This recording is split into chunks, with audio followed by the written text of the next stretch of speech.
जय संविधान। आज मेरा सौभाग्य है कि ऐसे व्यक्तित्व से मैं बात कर रहा हूं जिनसे मेरी बहुत सारी जिज्ञासाएं पूरी हो सकती हैं, क्योंकि एयर कमांडोर अश्विंदर सिंह बहल एक फाइटर पायलट भी रहे, एक पूर्व सैनिक भी रहे, और इसके अलावा सेना में, वायुसेना में उच्च पदों पे काम करने के बाद एक डिप्लोमेट भी रहे।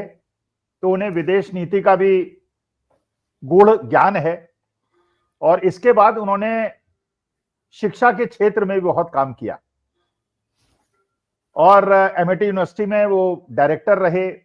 बहुत सारे इंस्टीट्यूट्स के अंदर उन्होंने पायनियरिंग काम किया है, और मैं उनसे बहुत ज्यादा प्रभावित था। इसलिए मैंने सोचा कि मेरे दिमाग में और भारत के 142 करोड़ लोगों के दिमाग में बहुत सारे प्रश्न हैं। और देखिए, हम लोग क्योंकि लेमैन हैं, हमको बहुत ज्यादा ज्ञान नहीं है, और आपको तीनों क्षेत्र का ज्ञान है, इसलिए आपसे बेहतर व्यक्ति कोई हो नहीं सकता था।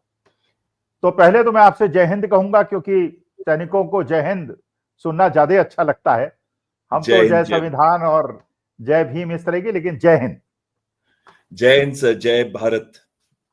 जय भारत। देखिए अश्विंदर जी, जो हमारे पास सबसे ज्यादा जो जिज्ञासा होती है, जनता ये पूछती है, वो ये पूछती है कि भारतवर्ष दुश्मनों से घिरा हुआ है। एक तरफ पाकिस्तान है, एक तरफ चीन है। और देखिए, मैं कोई आपसे राजनीतिक प्रश्न इसलिए नहीं पूछूंगा, ना एक्सपेक्ट करूंगा, क्योंकि आप एक सैनिक हैं, और आपसे मैं केवल मूल मुद्दों की बात करूंगा, विदेश नीति की बात करूंगा, सैन्य तैयारी की बात करूंगा। अच्छा, कई लोग ये कहते हैं, जैसे हम अपना सोशल मीडिया में देखते हैं, हर जगह देखते हैं, हर जगह सुनते हैं कि पाकिस्तान पाकिस्तान पाकिस्तान। लेकिन हमारे जो सैन्य अधिकारी हैं, बड़े वरिष्ठ सैन्य अधिकारी हैं जिनका मैं बहुत सम्मान करता हूं, वो कहते हैं कि पाकिस्तान तो हम जिस दिन चाहे निपटा सकते हैं, हमारा जो असली खतरा है वो चीन है। तो इस मामले में मैं आपका ये थोड़ा सा ये मैं जानना चाहूंगा कि भारतवर्ष की अखंडता के लिए और हमारी शक्तिशाली बनने के लिए पाकिस्तान बड़ा खतरा है या चीन बड़ा खतरा है? आपने बहुत ही अच्छा प्रश्न मेरे से पूछा कि दोनों देशों के अंदर कौन सा हमसे ज्यादा खतरा है।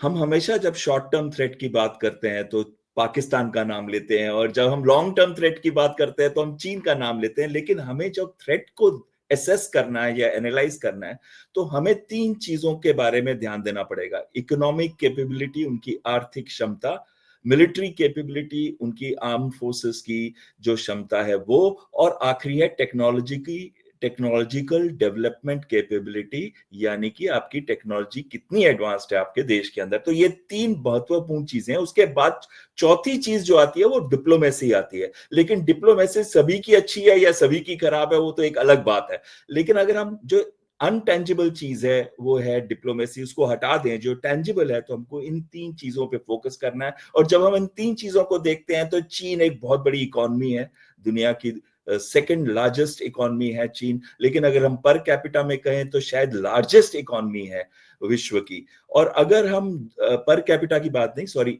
जैसे हम करते हैं, हम इसको इक्वेट करते हैं कि $1 से हम कितना खरीद सकते हैं, उसी तरीके से अगर हम एक एक चीन के जो करेंसी है उससे कितना खरीद सकते हैं उनके देश के अंदर, ताकि वो सफल हो सके, तो उसमें चीन शायद आगे है। और अगर हम कंपेयर करें उसको भारत के साथ, तो भारत इस समय 5वीं लार्जेस्ट इकोनॉमी है, अगर हम नॉमिनल टर्म्स में कहें तो। ये जो फैक्टर है, तो 1 से 5 या 2 से 5, तो बहुत बड़ा डिफरेंस है। दूसरा, अगर हम कहें मिलिट्री कैपेबिलिटी में, उनकी आर्म फोर्सेस हमसे 3 गुना ज्यादा शक्तिशाली हैं स्ट्रेंथ के अंदर भी, और साथ साथ में जो इक्विपमेंट है उसके बारे में भी। अगर हम उनको एक छोटी सी एग्जांपल मैं आपको दूं, जैसे कि स्टेल्थ एयरक्राफ्ट, उनके पास 200 J-20 स्टेल्थ जहाज हैं।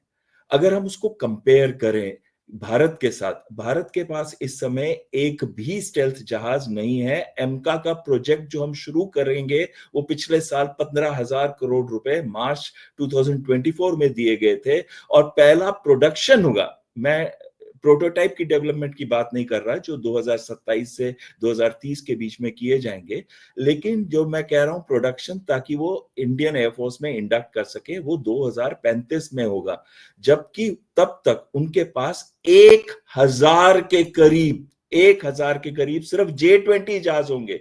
J-35 अलग है, और जो उनका latest 6th generation fighter aircraft जो उन्होंने उड़ाए हैं, दो कंपनीज है उनकी, चेंगडू और शेनयान, दोनों ने अपने अपने जहाज उड़ाए। इसका मतलब ये है कि जो उस समय तक उनके पास कई स्क्वाड्रन्स होंगे 6th जनरेशन फाइटर के।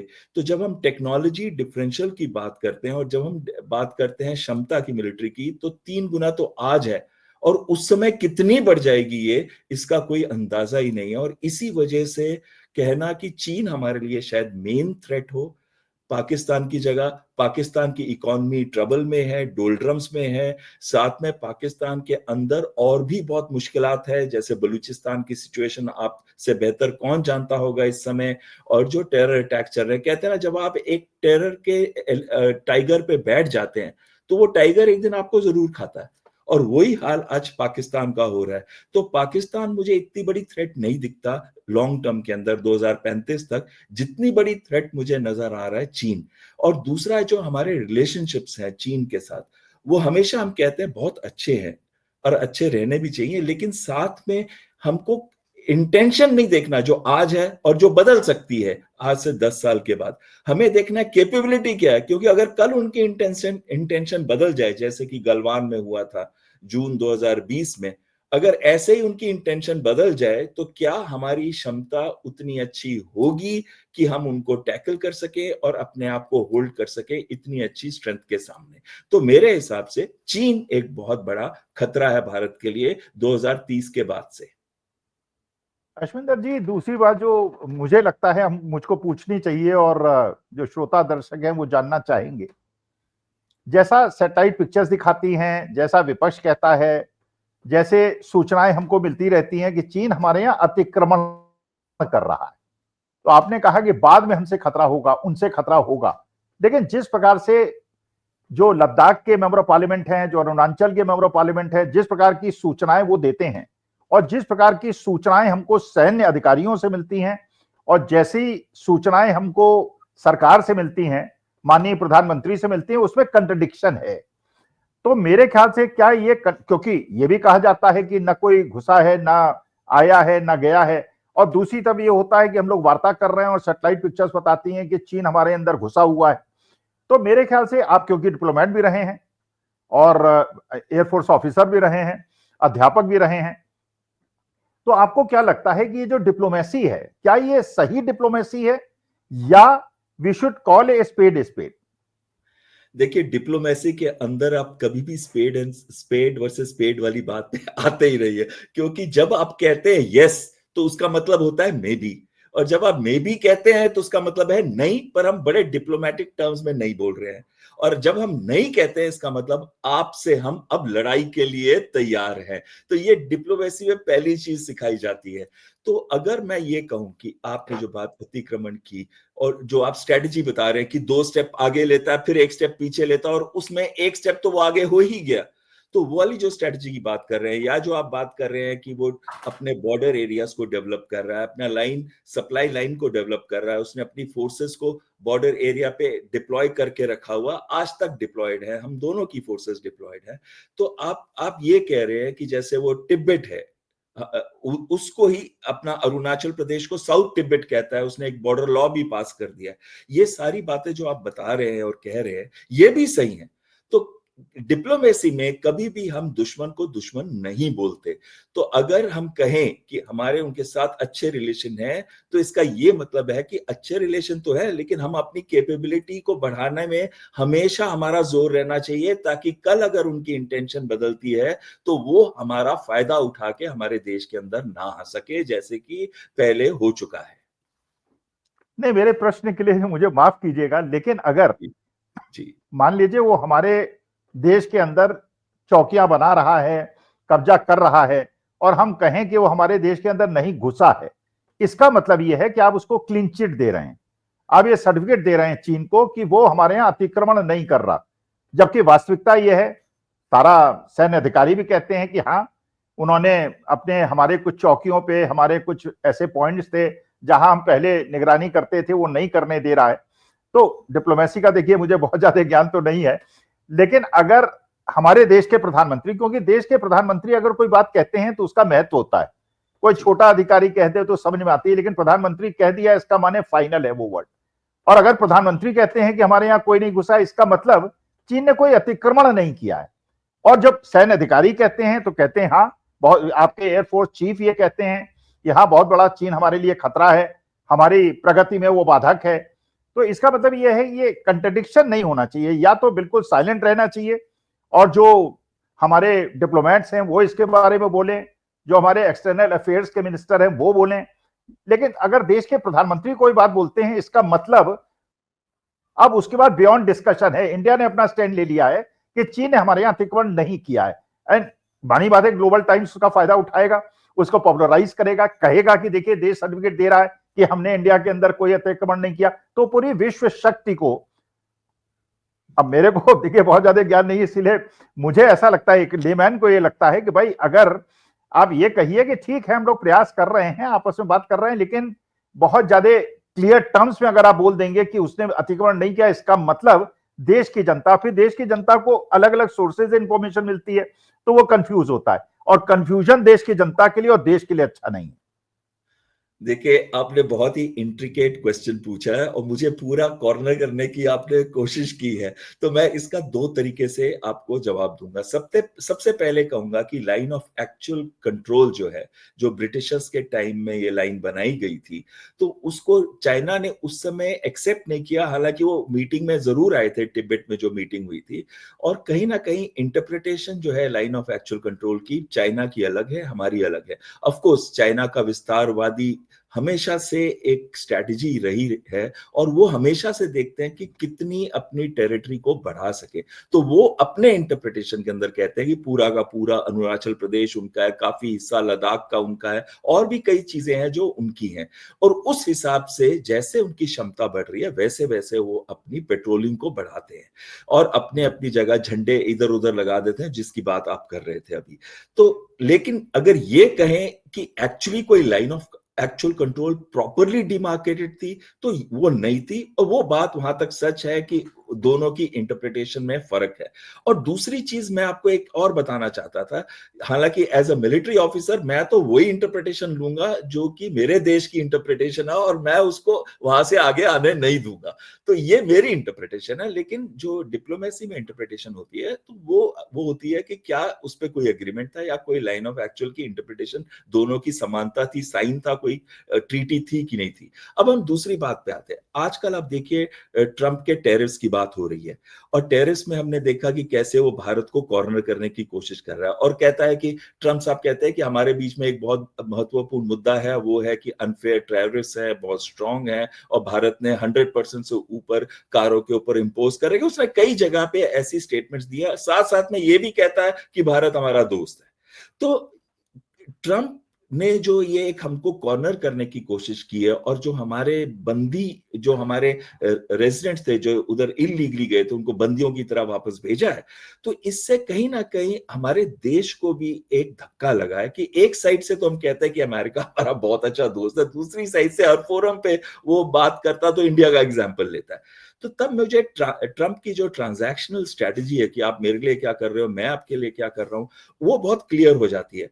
उस समय मुझे ये लगता है कि जब हमारी तरफ से पॉलिटिकल स्टेटमेंट आता है कि चीन के साथ हमारे हिस्टोरिकल लिंकेजेस हैं, तो वो स्टेटमेंट ट्रंप को ये बताना चाहता है कि हम मोरा नहीं है आपके, आप हमें उस तरीके से इस्तेमाल करके अपनी डिफेंस इक्विपमेंट बेच के या दूसरे तरीके से हमारे को इस्तेमाल करके चीन के अगेंस्ट खड़ा नहीं कर रहे, हमारे अपने रिलेशंस है चीन के साथ। तो कहीं ना कहीं अगर मैं उस स्टेटमेंट को इंटरप्रेट करूं, जो आपने बहुत क्लियरली कई चीजें बोली हैं, तो मैं ये भी कहना चाहूंगा कि अगर हम किसी भी स्ट्रॉन्ग देश से लड़ते हैं तो हमें भी भारी नुकसान होगा, और साथ साथ में हम अपनी कैपेबिलिटी बढ़ाते हैं ताकि वो एक डिटरेंस हो और वो हमको ना अटैक करे, तो वो शायद सबसे बड़ा सॉल्यूशन होगा। तो अगर कभी भी हमारा पॉलिटिकल लीडर दूसरे तीसरे लीडर को, जैसे ट्रंप को कोई मैसेज देना चाहता है, तो वो शायद ये कहेगा भी आप हमको एक स्टूज की तरह यूज ना करें, तो वो ये डिप्लोमेटिक लैंग्वेज में तो बोल नहीं सकते, तो वो वही लैंग्वेज में बोलेंगे जिस लैंग्वेज में बोला जा रहा है कि हमारे हिस्टोरिकल लिंकेजेस है। ये मेरा इंटरप्रिटेशन है सर, ये गलत भी हो सकता है, लेकिन मैं अगर कहीं पे भी हूं तो मुझे भी कुछ ट्रंप को मैसेज देना है, तो वो मैं कैसे दूंगा, तो शायद मैं यही रास्ता अख्तियार करूंगा। अच्छा, बहल से एक बात जो शुरुआत की थी, आपने कहा था कि हम 5वीं आर्थिक शक्ति हैं। देखिए, जो चाइना की पॉपुलेशन है, हमारी पॉपुलेशन है करीब करीब बराबर है जी। चाइना की जो जीडीपी है पूरी वर्ल्ड में, उसका कंट्रीब्यूशन करीब 17% है, हमारा करीब 3% है। इसका माने चीन हमसे 5 गुना ज्यादा बेहतर स्थिति में है। हमारा जीडीपी का कंट्रीब्यूशन जो है वो सर्विसेज से है, उनका जीडीपी का कंट्रीब्यूशन जो है वो मैन्युफैक्चरिंग से। जी। और डेवलपमेंट का जो मेन साइन होता है वो होता है कि जीडीपी का कंट्रीब्यूशन किस सेक्टर से आ रहा है।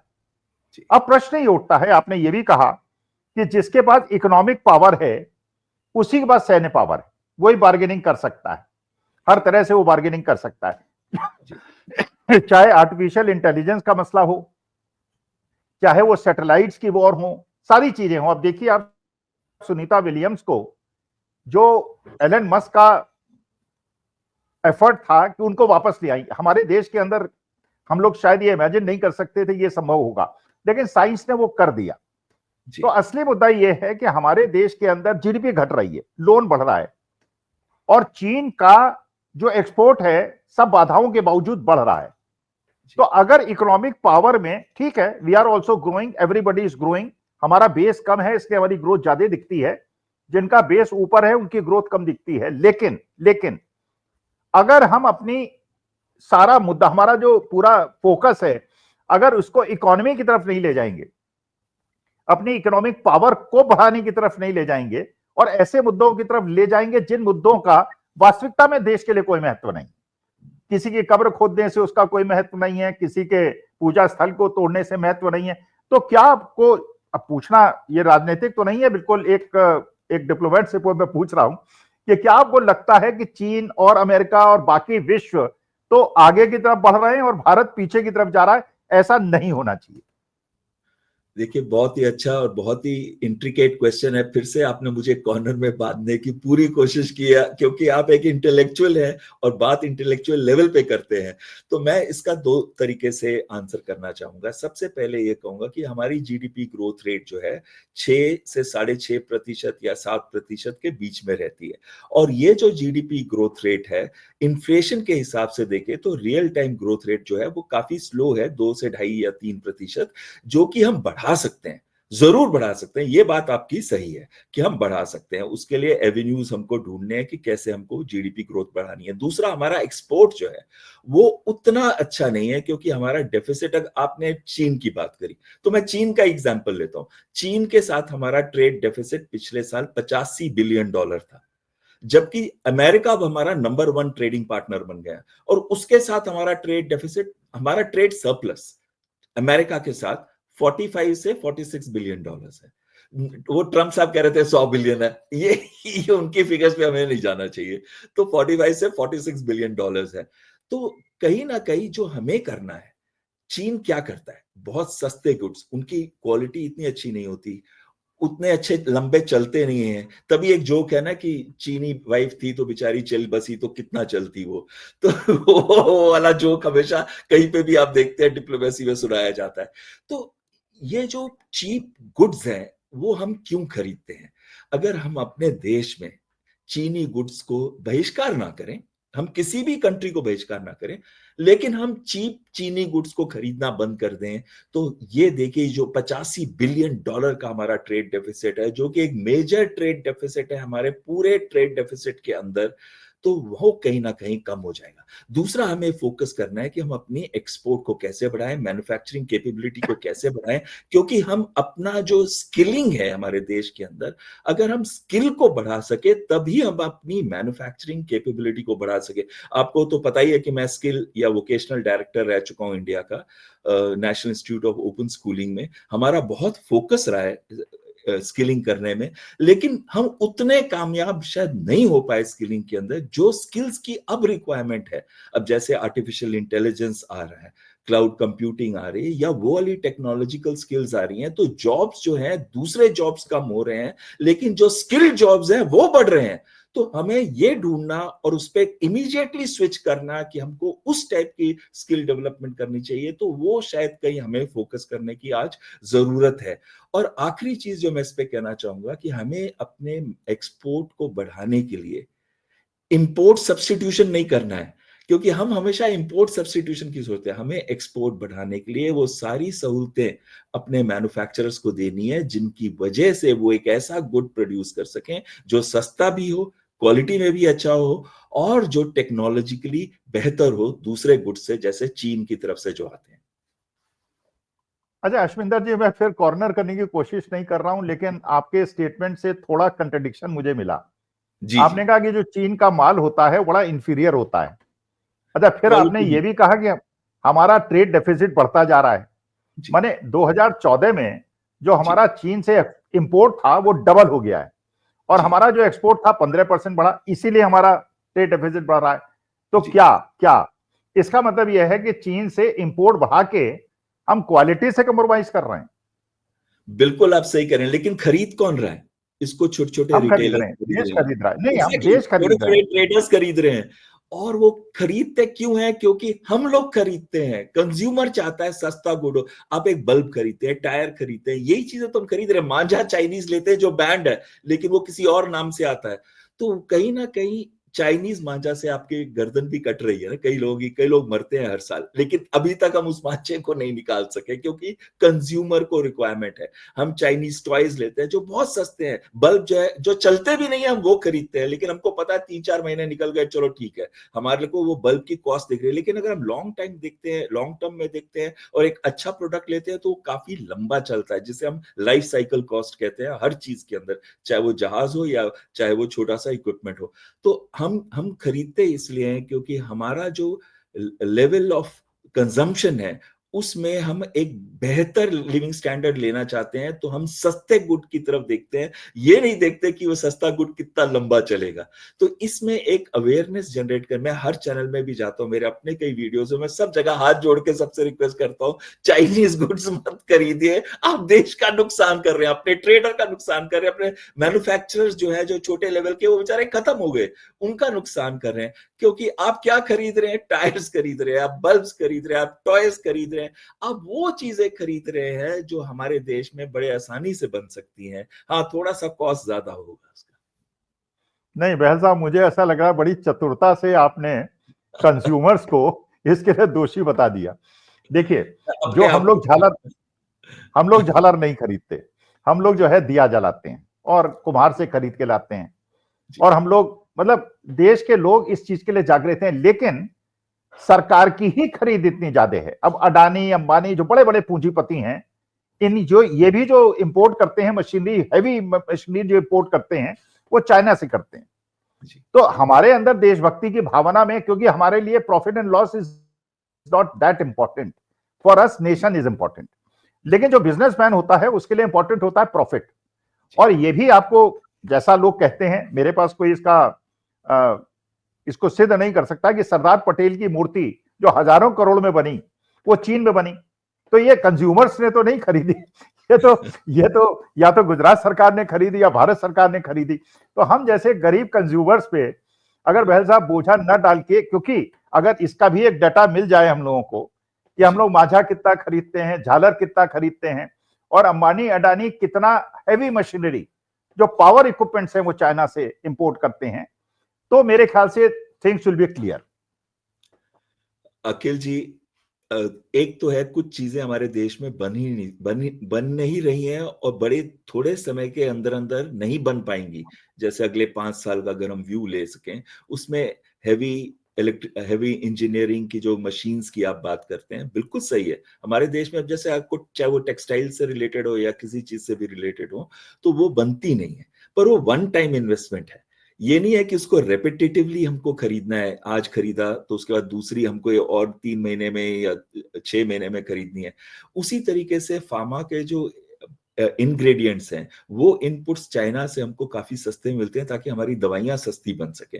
तो कुछ एरियाज हैं बिल्कुल जहां पे हम कॉम्प्रोमाइज नहीं कर पाएंगे शायद, लेकिन कुछ एरियाज हैं जो आप कह रहे हैं कि अगर गवर्नमेंट भी चाहे, ऑफिशियली तो बोल नहीं सकती क्योंकि WTO के अंदर आप वो वाले रिस्ट्रिक्शंस ला नहीं सकते, तो कुछ एरियाज हैं जहां पे जो डंपिंग है उस पे रोक लगाई जाए। मैं आपके साथ बिल्कुल सहमत हूं उसके ऊपर, और वो डंपिंग है और बहुत लार्ज स्केल पे है।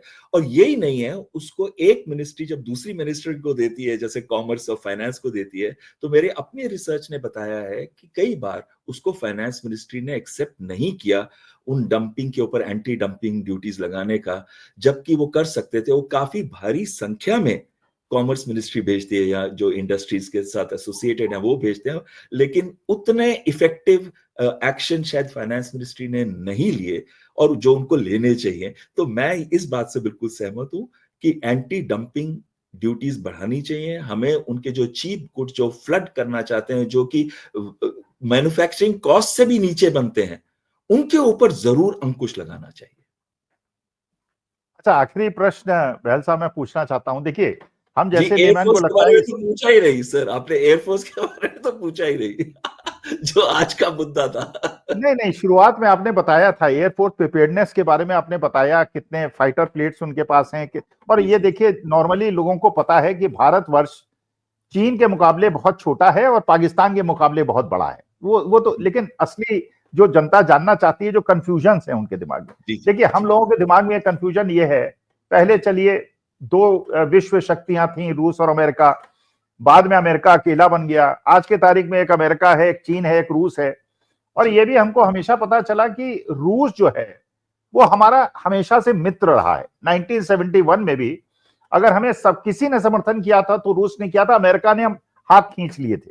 और चीन तो हमारा, आप जानते ही हैं, डिप्लोमेटिकली कुछ भी कहना पड़े, लेकिन हमारा मित्र नहीं है।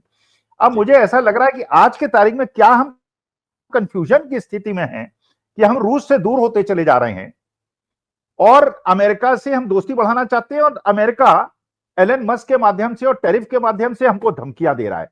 तो क्या हम किसी ट्रैप में हैं? भगवान करे ऐसा ना हो, लेकिन क्या हम किसी ट्रैप में हैं? आपने बहुत ही अच्छा प्रश्न, ये पहला प्रश्न है जो मेरे दिल से बहुत क्लोज है, क्योंकि रशिया के साथ हमारी 25 साल की ट्रीटी भी थी, और एक तरीके से जब वो ट्रीटी है और नहीं भी है तो भी हम रशिया के बहुत क्लोज है, क्योंकि रशिया ने हमेशा हमारे को मदद की है। आज हमारी 60% के करीब, 5% कम हो सकता है, 5% ज्यादा हो सकता है, अलग अलग सर्विसेज में एक डिफेंस इक्विपमेंट जो है अभी भी रशियन है।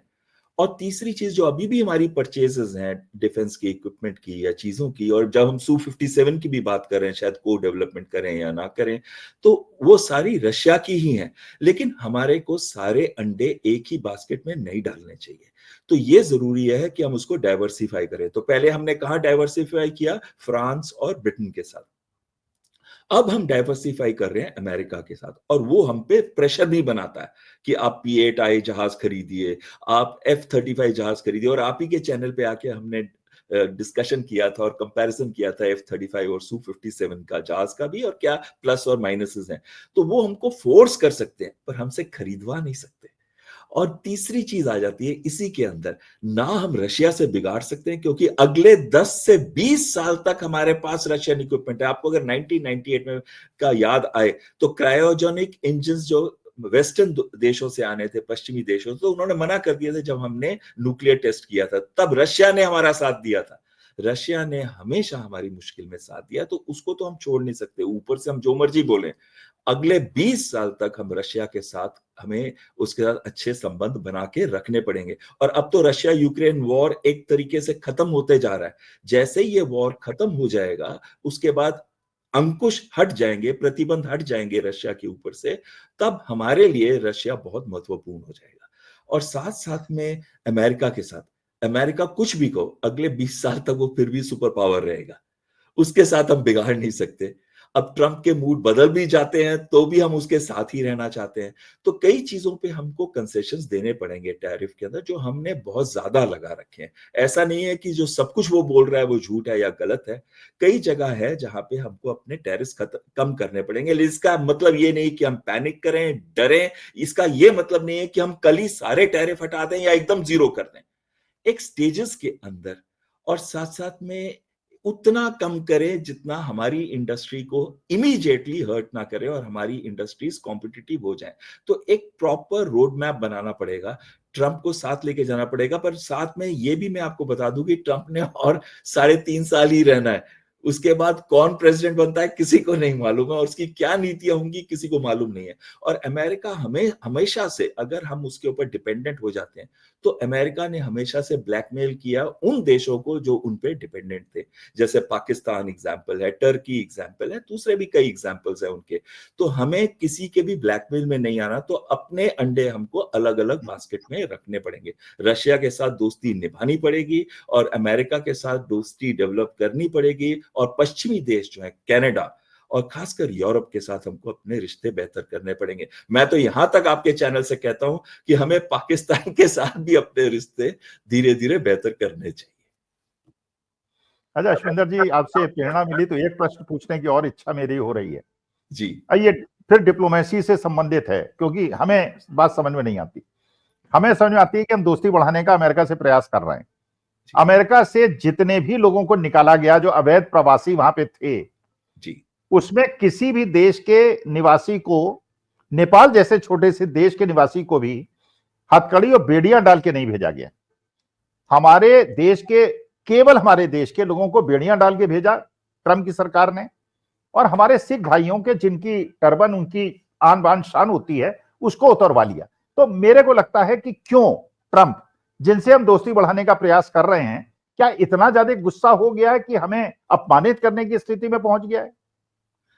देखिए, इस बात से मैं सहमत नहीं हूं कि सिर्फ हम अकेले देश हैं। उन्होंने कोलंबिया में भी पहले भेजने की कोशिश की थी बेड़ियों के अंदर, और दूसरे भी देश जैसे मेक्सिको है या कहीं और बेड़ियों, ऐसा नहीं कि उन्होंने बेड़ियों में नहीं भेजा, बेड़ियों में भेजा है। उसमें एक देश भारत भी था।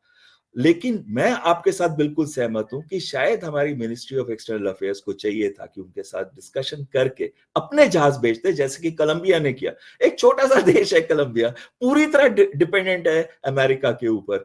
तो अगर उसने अपने देश भेज के अपने नागरिकों को बिना बेड़ियों के ला सकता था, तो हमारा देश बड़े आराम से ला सकता था, और ट्रंप मान भी जाता। शायद उतना पुश हमने नहीं किया जो हमको करना चाहिए, क्योंकि मैं इस बात से बिल्कुल क्लियर हूं कि हमारा एक भी देशवासी, चाहे वो लीगल तरीके से गया, इलीगल तरीके से गया, किसी तरीके से, अगर वो बदमाश, गुंडा या ड्रग एडिक्ट या ड्रग पेडलर नहीं है, तो उसका सम्मान होना जरूरी है। अगर उसने कोई क्राइम किया तो उसके ऊपर एक्शन जरूर लें आप, लेकिन जब उसको भारत वापस भेजें तो सम्मान से भेजें। बहुत आनंद आया अश्विंदर जी आपसे बात करके। प्रश्न बहुत ज्यादा थे, इच्छा बहुत ज्यादा थी, लेकिन टाइम है तो फिर अवसर ढूंढेंगे, फिर आपसे बात करेंगे। आशा है हमारे दर्शक श्रोताओं को भी आपका जो आपने आज चीजें बताई हैं, और अगली बार मैं एयरफोर्स के बारे में ज्यादा पूछूंगा। नमस्कार। नमस्कार, जय हिंद, जय भारत सर। जय